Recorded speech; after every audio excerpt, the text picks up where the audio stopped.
आदाब, आप तक समाचार में स्वागत है आपका। सब सलामत के दावों के बीच अहमदाबाद में क्राइम की घटना आमतौर पर सामने आती रहती है। अहमदाबाद के जमालपुर गीता मंदिर एसटी बस स्टैंड वाले जो है सड़क पर कल रात जो वारदात हुई, 40 वर्षीय एहसान अली को किसी असामाजिक तत्व के द्वारा जो है धारदार हथियारों से मारा गया, लहूलुहान किया और जो है उनके मोबाइल को और उनके पैसों को भी लूट कर चले गए। एहसान अली अहमदाबाद में 2 साल हुए हैं रहने को आए हैं, मतलब कि उनकी ना किसी से कोई दुश्मनी होगी, ना ही कोई इनके ऐसे व्यवहार होंगे जिसके वजह से इनको इस तरह से मारना पड़े।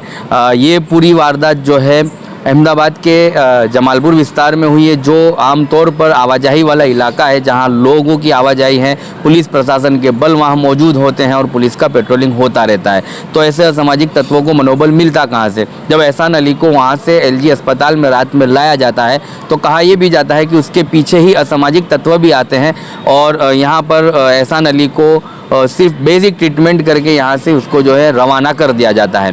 परिवार के लोग हमारे साथ मौजूद है और ऐसी खबर जब मिलती है एसडीपीआई को तो फिर वो रात को ही ऐसे समय पर मजलूमों की आवाज़ बनने के लिए पहुंचती है। जिस तरह से एसडीपीआई की टीम पहुंची थी, क्या कुछ वारदात हुई थी और क्या हकीकत थी, उसके बारे में हम अमीन अजमेरी एसडीपीआई से हैं, उनसे हम बात करते हैं, जो जमालपुर से आने वाले चुनाव के कैंडिडेट हैं। कैसे देखते हो और क्या पूरी वारदात थी, किस तरह के मामलों में जो आप लोग की टीम पहुंची, पता कैसे चला और अब आगे की मांग क्या है? असल में हमारे जो दानी लिमड़ा के हमारे जो एसडीपीआई के कार्यकर्ता कैडर है, उन तक ये खबर आई थी कि ऐसी वारदात घटी है और फैमिली परेशान है, आगे पीछे कोई नहीं है और जो भाई को लगा है उनके घर में भी सिर्फ महिलाएं हैं, कोई सपोर्ट नहीं है, ये सिर्फ एक भाई है और वो भी खमतीदर इतने नहीं है। जो रिक्शा चलाने वाले जो भाई है जिनको लगा है वो खुद बेचारे इतने कैपेबल नहीं है। जो रिक्शा चला रहे थे उनका खुद का हफ्ता जो जमा हुआ था वो हफ्ता भी लूट लिया गया और मोबाइल भी लूट लिया गया। और यहाँ पर जब पुलिस प्रशासन जो आए हैं यहाँ पर और जो निवेदन ले रहे हैं उसमें ये सुनने को मिल रहा है, उनकी बातों पे से लगा है कि सामने वाले यूँ बोल रहे कि अगर एक्सीडेंट वाला मामला है, अगर एक्सीडेंट वाला मामला है तो फिर पैसे लूटने की क्या ज़रूरत पड़ी, धारदार हथियार निकालने की क्या ज़रूरत पड़ी। लगभग 50 से ज़्यादा टाँकियाँ हैं, चेहरे पे पूरे यहाँ घाव है, यहाँ पर घाव है। रिक्शा के कांच तोड़ देने की क्या ज़रूरत पड़ी, रिक्शा के वुड फाड़ देने की क्या ज़रूरत पड़ी? क्या एक्सीडेंट करने पर इतनी बड़ी सज़ा हो सकती है? भारत के संविधान ने इनको कोई हक दिया है, कोई छूट दी है इनको कि एक्सीडेंट करने पर इतना सारा मारेंगे? पहली बात तो वो एक्सीडेंट हुआ ही नहीं है। वो जो पीड़ित है उनका खुद का बयान है कि ऐसा कोई बनाव नहीं बना है, जानबूझकर किसी ने इनकी रिक्शा को रोकने की कोशिश करी और वो पीड़ित का बयान है कि नहीं रोकी मैंने तो चालू गाड़ी में एक बंदा कूद गया मेरे आगे, इस तरीके से उन्होंने बताया है। वहाँ निवेदन में भी वही लिखा है।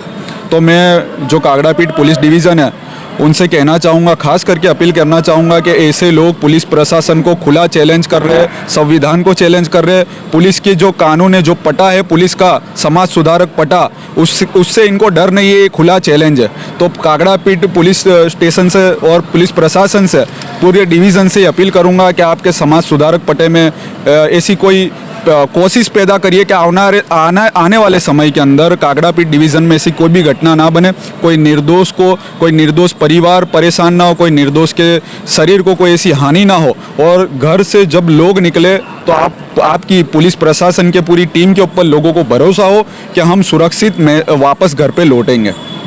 चलिए, ऐसे समय पर यहाँ पर पुलिस को भी गुमराह किया जा रहा है असामाजिक तत्वों की तरफ से और ये कहा जा रहा है कि ये पूरा मामला एक्सीडेंट का था। यदि ये मामला एक्सीडेंट का था तो फिर पुलिस को इसमें मेहनत करनी होगी और पूरी जांच पड़ताल करके सच्चाई को सामने लाना होगा। एक्सीडेंट के मामलों में कोई धारदार हथियार तत्काल लेकर वहाँ नहीं पहुँच सकता, क्योंकि एक्सीडेंट अगर होता तो थोड़ी हाथापाई होती, जो है मारजूर होती और उसको वहाँ से रवाना कर दिया होता। और एक्सीडेंट वाले मामले में भी पुलिस प्रशासन और कानून मौजूद है। ऐसे समय पर जब आप कानून हाथ में लेते हैं तो पुलिस को हरगिज़ जो है कार्यवाही करनी होगी। और कागड़ा पुलिस थाना से इंचार्ज से ये मांग है परिवार की और एसडीपीआई की कि ऐसे मामलों में कड़ी से कड़ी जो है संज्ञान ली जाए और ऐसे सामाजिक तत्वों को सजा दी जाए ताकि आने वाले दिनों में कोई दूसरा इस तरह की घटना को अंजाम ना दे। परिवार के लोग हमारे साथ मौजूद है। और कैसे देखते हो आप बहन कि किस तरह से ये जो मामला सामने, आपको पता कब चला और कितनी इंजरी हुई है? मुझे पता चला है 2:30 बजे फ़ोन करा हैगा कि आ जाओ और आपके घर वाले को छुरी है मार दिएगी किसी ने, एलजी में आ जाओ। जब मैं आई हूँ एलजी में 2:30 बजे तो मैंने देखा हैगा तो खून से पूरे लथपथ रखे हैंगे और एलजी वाले को इधर बने, फिर उन्हें टाँके माके लगाएंगे और टाँके वाँके लगा के फिर उन्होंने बोल दिया हैगा कि सुबह हो गया 4 बज गएंगे, तो कह दिए कि ले जाओ घर पे इनको। अब बताओ, इतनी छुरी मुरी गली हैंगी, समझ लो 4-6 जगह उनके टाँके खूब अच्छे आए हैं, इतने बड़े बड़े घाव हो गए हैंगे। अब बताओ, कल को कुछ रिक्शा मिक्सा मेरा भी सब तोड़ दिया हैगा उनने और रोकी गाड़ी। आप बताओ, मेरी कुछ हो जाता मेरे घर वाले को, तो मेरी लड़की हैं, 5-5 लड़की हैं मेरी, इनका साथ को देता मैं किससे कहाँ जाती मेरी लड़की हैं। तो ये कैसे पता चला आप लोगों को कि उसके पीछे भी जो मारने वाले थे असामाजिक तत्व, वो लोग आए थे अस्पताल तक? वो अस्पताल तक आए थे, तो गार्ड बैठा था एक, तो उसने लौटा दिया उनको वापसी। हाँ, मेरे घर वाले ने खुद देखा हैगा, 5-6 जनी थे, वो लौटा दिया हैगा वापसी। उनने खूब शक्ल देखी है, उन्होंने पहचाना, यही मानने वाले ने गार्ड को बताया कि यही मानने वाले हैं 5 जनी। गार्ड ने उनको भगा दिया हैगा। चलिए, ये एक जो है यहाँ पर एलजी अस्पताल के गार्ड की हिम्मत के जो है चलते यहाँ पर असामाजिक तत्व मारने के बाद पहुँचते हैं। जब फरियादी है वो पहचान करता है कि यही मारने वाले थे, तो सिक्योरिटी गार्ड उनको वहाँ से वापस करता है। मतलब कि समझदारी पूर्वक एक कदम था एलजी अस्पताल के सिक्योरिटी गार्ड का कि उसने हिम्मत पूर्वक उन असामाजिक तत्वों को यहाँ से वापस किया। मतलब कि और भी कोई घटना को वो लोग अंजाम देना चाहते थे, इसकी वजह क्या थी, ये सब कुछ तो जो है पुलिस तपास में ही सामने आएगा। लेकिन गुजरात को अब सेफ मानने वाले क्या कहेंगे? इस तरह के मामले होते हैं और फिर असामाजिक तत्व यहाँ तक पहुँचते, कैसे देखते हो आप? ये बहुत दुखद बात है कि एक असामाजिक तत्व हॉस्पिटल तक मारने को आ जाता है और सीसीटीवी भी यहाँ पर लगे हुए हैं। मैं कागड़ापीठ डिवीज़न से फिर अपील करता हूँ कि सीसीटीवी में भी वो भी चेक करे कि एक असामाजिक तत्व हॉस्पिटल तक पहुँच जाता है, मतलब कहीं ना कहीं बेखौफ हो रहे असामाजिक तत्व। पुलिस प्रशासन का डर इनके दिल में रहा नहीं। और दूसरी बात मैं ये कहना चाहूँगा कि जिस तरीके लोग जानवर के नाम पे, जीव दया के नाम पे और गाय के नाम पे लोग एक दूसरे की हत्या कर देते हैं, ऐसे समय में जानवर को बचाने वाले लोग इंसान के दुश्मन बने हुए हैं। और किस तरीके से जो नशा करके लोग एक दूसरे की हत्या कर रहे हैं, हत्या करने के प्रयास कर रहे हैं, तो यहाँ पर पुलिस प्रशासन को खास कर ये कड़क यानी सुरक्षा के लिए कोई भी फैसला लेना चाहिए और ऐसी वारदातें ना बने, ऐसी खास करके प्रशासन से मेरी अपील है।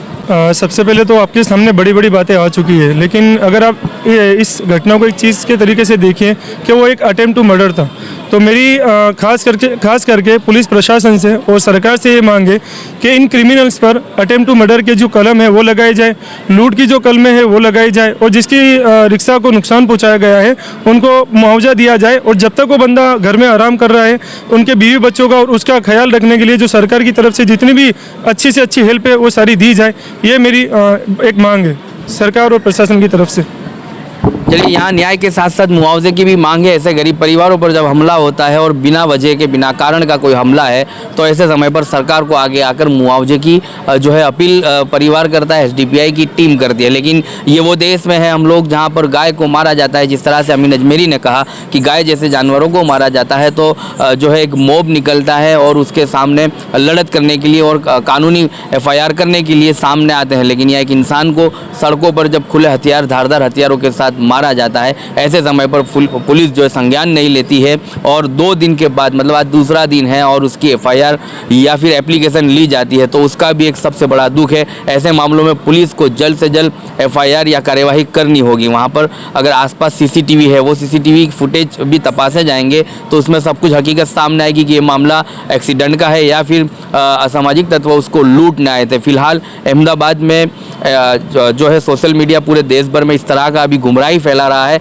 इस खबर को देखकर हमारी चैनल के माध्यम से, SDPI के माध्यम से ये अपील है कि अभी तक ये पुष्टि नहीं हुई कि ये मामले में मारने वाले कौन थे, असामाजिक तत्व का धर्म क्या था, जाति क्या थी और किस वजह से इसको मारा गया है। तो प्लीज़ मेहरबानी करके इस खबर को किसी और दूसरे एंगल से न वायरल किया जाए और इस खबर के अंदर कोई दूसरी गुमराही ना फैलाई जाए। सोशल मीडिया का साइबर क्राइम जो है आप पर नज़र बनाए रखें, देश का, अहमदाबाद का माहौल ख़राब करने की कोशिश ना करें। और ऐसे समय पर जो है पीड़ित है, जो फरियादी है, उसको जो है इंसाफ मिले, उसको लेकर आप लोग आगे आइए। बाकी इस मामले को किसी और एंगल पर जो है डाइवर्ट करने के लिए कोई असामाजिक तत्व आगे आता है तो उस पर भी कार्रवाई हो सकती है। फिलहाल परिवार इंसाफ की मांग के साथ यहाँ पर मौजूद है और SDPI की टीम लगातार पुलिस प्रशासन से इंसाफ की मांग कर रही है। आने वाले दिनों में ये देखा जाएगा कि जो है पीड़ित है उसको कब न्याय मिलेगा और मुआवजे की जो बात है उसको कब मुआवजा दिया जाएगा। आप तक समाचार हमेशा रखे आपको आगे।